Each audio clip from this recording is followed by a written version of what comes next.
In this video, I'm gonna show you guys some mind-blowing ways to use 360 cameras, shots you can only do with one of these cameras, shots that will literally make people go, "What the heck? How'd you do that?" Also, in this video, we're gonna be looking at the $430 DJI Osmo 360, comparing it to the $550 Insta360 X5, and we're gonna be looking at which one will actually be better for you. So by the end of this video, not only will you guys have some really cool shots you can take with 360 cameras, but you'll also know exactly which one to buy and how to improve your storytelling. Let's get into it. Listen, I've been testing both of these cameras and I gotta say, it's completely changed how I think about content creation. I'll be honest with you guys. Initially, I was like, 360 cameras, like the quality, this, that, it's not really cinematic. Like, what am I gonna do with this that's gonna be any different? I only want my FX3. I gotta tell you, after seeing some of these cool shots on TikTok, I'm convinced that this will help with storytelling, better hooks on Instagram, TikTok, and everywhere else, and even just give you more creative ways to use your camera, which at the end of the day is what it's all about. It's all about storytelling. So let's get into it. Here's the first shot that I thought was really cool. Quick note here, this video was not sponsored. However, DJI did send me the cameras for me to check out. Okay, for this technique, this is super simple, and basically what it does is it replaces the need for you to have multiple cameras. But in today's example, we're gonna crack one of these Pokemon packs. This thing is like 25 bucks or something like that. So hopefully we pull something cool. But basically what I'm gonna do is, if I wanted to have like a POV shot of me opening the pack, and also having my reaction to it, you would technically need two separate cameras, but with a 360 camera, replaces the need for multiple cameras. So let's see what that looks like. Okay, so now I have these kind of recording me, but let's go ahead and actually unbox the pack. 151 pack has been opened. So we get our energy. We have a Meowth, Execute, Clefairy, Machop. I used to love Machop. Zubat, Leftovers, Persian, Erica's Invitation, Poliwrath, and a rare is Dragonite. Okay, not too shabby. I'll take it. But yeah, I don't think it's worth much, but it is what it is. Okay, so camera A or camera B, which one did you like better? So DJI was camera A. So the DJI Osmo 360 was camera A. And look, in order to actually accomplish this shot, very simple. You don't really need to do anything fancy. Literally just place the camera about 2 to 3 feet away from you, and 1 feet away from the camera, you can do your unboxing. Also, in terms of connection, like right now, we were just doing some test shots and stuff. It's super easy, man. Like, these apps are so good. So I jumped into the Insta360 app. I can also go ahead and actually change the angle while I'm editing the video. You can change your aspect ratio. So let's say you're posting on Instagram. Same thing with DJI. So I've opened up the footage here and I can go ahead and see myself, see the cards, 10-bit color. All of that stuff is right in the app here, which is really cool. You can then go ahead and do tracking, trim your frame and whatnot. Look at that, this is so cool. Okay, now depending on which camera you chose, one thing about the DJI is that it does have something that no other 360 camera in the past has had, which is quite surprising because the Insta360 has been on the market for 5 years now. This is the X5, so they've been doing 5 years of iteration, but DJI just came out with their first 360 camera and they absolutely knocked it out of the park, because what they have in here is a 1-inch 360 imaging square sensor. This allows even more utilization of the sensor, 25% more to be exact, compared to a rectangular sensor. So because this has that 1-inch sensor compared to the 1/1.28-inch sensor, it basically gives DJI bigger pixels, which allows it to take in more light, which will give you a cleaner low light image. So if you are in more indoor environments or you're in low light situations, the DJI is going to perform better and give you a cleaner image. But that's not to say that the Insta360 was bad by any means. The quality on that as well is 8K. It looks fantastic as well, and it's not too far behind. Okay, one cool thing right off the bat you can see is the startup times on this. So ready? Already started recording. This one,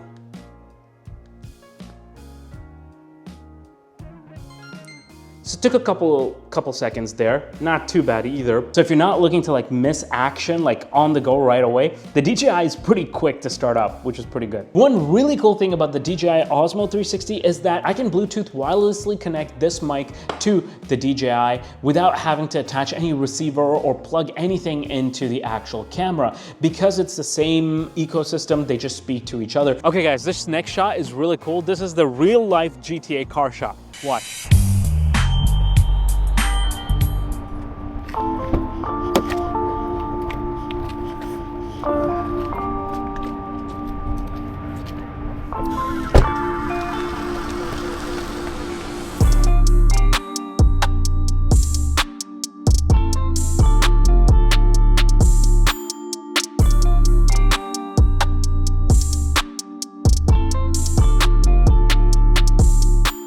Okay, so which shot do you think came from which camera? Let me know in the comment section down below. So we basically used a magnetic suction mount on the rear of the car, and then we attached this invisible selfie stick, extended it about 2 to 3 feet out. The camera then makes the stick completely disappear, giving you this impossible third-person gaming angle view without a drone, without a chase car, without any permits. Just you and a 360-degree camera. Now, a couple things to note here. Both cameras have ample record time. So the DJI comes in at about 100 minutes, whereas the Insta360 can record also in 8K for about 93 minutes, I believe. Both are ample. You really don't need more time than that. Like, you're not running these on the back of your car for that long. So no real issues there, with the DJI just coming out slightly ahead. But I gotta give credit where credit is due, okay? The Insta360 does come out ahead of the DJI in terms of easily replaceable lenses. Let's say you're traveling, or you're doing car content, or you're on a shoot, then you can actually buy replacement lenses for the Insta360 and carry them with you. So in case if it does drop and it does break and the lens cracks or something like that, or scratches, then you have readily available lenses that you can just swap out. So yeah, that does give you a little bit of peace of mind. So a point for Insta360 there. But DJI does have really easy and affordable customer service. So if you do run into issues, then you can have it changed. Okay, now for the favorite part. We're gonna do a bunch of these like cool effects that will go absolutely nuclear on TikTok and Instagram. These are effects that people are gonna see and they're gonna be like, what the heck? So here's how they look and here's how to do them.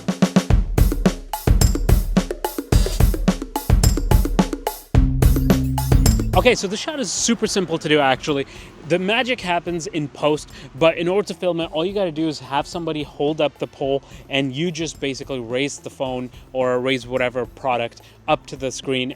And then in post, all you gotta do is keyframe zoomed in at the beginning of the shot, and then when you actually lift the phone, zoom out as much as you can and make it ultra wide.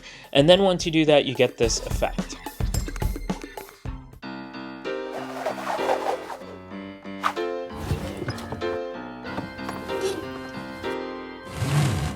Just have somebody hold the camera behind you and slowly move backwards, and now you can take it into post. Now this one's pretty easy as well. Because the camera is actually moving physically backwards, all you gotta do is keyframe so that every time you pull, you're zooming in on the actual edit. This will give you that parallax looking effect. So one of the cool things is, look, we were right now out here and we just came up with like this video idea and we were just gonna film it. And I had the DJI with me. I didn't have to worry about having like SD card or anything like that, because with the DJI, it actually has internal storage of how much I can't remember, but I'll post it right here. But you can record internally. Like, I haven't even put any SD card into the DJI for this entire video. But for the Insta360, you do need an SD card. So just keep that in mind. So if you're like leaving for a shoot or something, in case you forget your SD card, you're cooked. Okay, so this one is also super simple to do. All you gotta do is just set up your 360 camera and just run around it like a weirdo. And you're good, you got the footage that you need. Super simple. In post, this one's the easiest because all you gotta do is click this button to give that planet effect. It's super straightforward. This next one's definitely a sight for sore eyes, but if you've seen Attack on Titan, you know exactly what I'm trying to do here. So this is basically a Titan running around. Super simple to do with this one. You just throw the camera into your mouth and then you just go ahead and flail your arms and run around. And then in the actual edit, all you gotta do is just frame it to be ultra wide and then go ahead, track to your face, and boom, you have your footage. Not to dent it. Shoot. I should bit it this way probably. Probably. Hold on, I wanna get a close up of that. Yo. Okay, so let's actually take a look at these and try to conclude on this, okay? The DJI Osmo 360 coming in at $430 wins on the following factors. Number one, imaging sensor. This thing has a 1-inch 360-degree imaging sensor, which is fantastic, and I think actually beats the Insta360 X5. Number two, the price. The price on this is nearly $100 cheaper, which is quite surprising because it has the better image quality. Number three, it also has built-in storage. 105 gigs of internal memory on this thing means that if you're ever in a pickle without an SD card, you're not panicking because you can still record internally. You have the entire ecosystem of DJI with a bunch of different mic systems that they're selling that you can use directly with this without any receiver. Next up, frame rates. You can record 8K 50 frames per second, which you can't do on the Insta360. Color grading. You can actually film in 10-bit D-Log-M, which will give you much better color grading capacity compared to the Insta360 X5. All in all, this thing is an absolute beast and a powerhouse. Now let's talk about the X5 coming in at $550. The lenses, the user replaceable lenses are pretty big. So if you're ever traveling, then you have that peace of mind that you can just change out the lenses in case something breaks. Now, I will say this, the DJI lenses, like they have really good service and quality, and they're pretty quick in terms of their shipping times and turnaround times. Next up, battery life. This thing does have slightly better battery life compared to the DJI Osmo 360,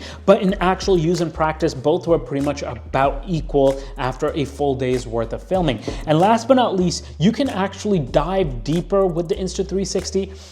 I don't know, if you are a diver, maybe that's a big deal, but yeah, it doesn't really matter too much to me. So at the end of the day, both cameras can accomplish most of the shots, if not all of the shots that we've shown you guys today.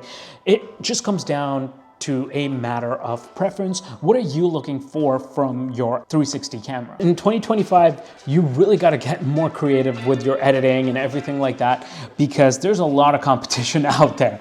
But look, at the end of the day, if you're getting a better image quality for cheaper, for me personally, the DJI Osmo 360 is the winner and almost feels like a no-brainer. In any case, let me know in the comment section down below which camera you are going with, and I'd love to hear your thoughts on the matter, or if you have experience with any of these. And until then, I will see you in one of these two videos. Oh, also, please don't forget to subscribe. Thanks.